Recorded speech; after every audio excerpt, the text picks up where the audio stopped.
क्या आपने कभी सोचा है कि भगवान सिर्फ मंदिरों की मूर्ति में है या फिर सचमुच जीवंत रूप में हमारे बीच मौजूद है? क्या आस्था इतनी ताकतवर हो सकती है कि विज्ञान के सभी तर्कों को पीछे छोड़ दे? और क्या तिरुपति बालाजी के मंदिर में घटित ये रहस्य इस बात का सबूत है कि भगवान हर रूप में हमारे साथ है? कहा जाता है कि भगवान वेंकटेश्वर की मूर्ति पर लगे बाल असली है, रेशमी और मुलायम है। ये किसी बात का अलंकरण नहीं है, बल्कि भगवान के जीवंत स्वरूप की ओर इशारा करती है। भाई, भक्त मानते हैं कि ये भगवान की उपस्थिति का प्रमाण है। भक्त तो ये भी बताते हैं कि जब कोई बालाजी की मूर्ति पर कान लगाकर सुनता है ना, तो समुद्र की लहरों की आवाज सुनाई देती है। हैरानी की बात तो यह है कि मंदिर से समुद्र सैकड़ों किलोमीटर दूर है, तो फिर ध्वनि की आवाज कहाँ से आती है? भाई, शायद भगवान हमें ये बताना चाहते हैं कि पूरी सृष्टि उन्हीं में समाई है। मंदिर में एक दीपक सदियों से जलता आ रहा है भाई, ना तो उसमें कभी तेल खत्म होता, ना ही कभी घी। ये हमें प्रेरणा देता है कि जैसे ये दीपक कभी नहीं बुझता, वैसे ही हमें अपने अंदर आस्था और आशा का दीपक हमेशा जलाए रखना चाहिए। गुरुवार को भगवान को चंदन का लेप लगाया जाता है, और जब उसे हटाया जाता है ना,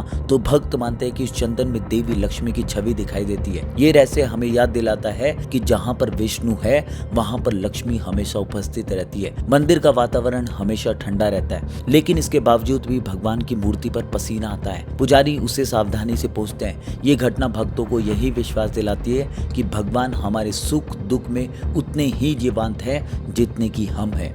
दोस्तों, रहस्य हमें यही सिखाते हैं कि भगवान सिर्फ किसी पत्थर की मूर्ति में नहीं, बल्कि हर उस आस्था में जीवित है जिसे हम सच्चे दिल से मानते हैं। विज्ञान अपने सवालों के जवाब हमेशा ढूंढता रहेगा, लेकिन भक्तों के लिए बालाजी की महिमा ही सबसे बड़ा उत्तर है। तो याद रखिए, जब भी जीवन में मुश्किलें आए, विश्वास की लौ जलाए रखिए भाई, क्योंकि जब आस्था मजबूत होती है ना, तो भगवान खुद आपके जीवन की दिशा बदल देते हैं। अगर आपको भी अपनी लाइफ में कुछ अच्छे बदलाव देखने हैं या फिर अपनी कोई इच्छा पूरी करनी है, तो आज ही इस वीडियो के कमेंट में बस इतना लिख देना भाई, जय बालाजी महाराज।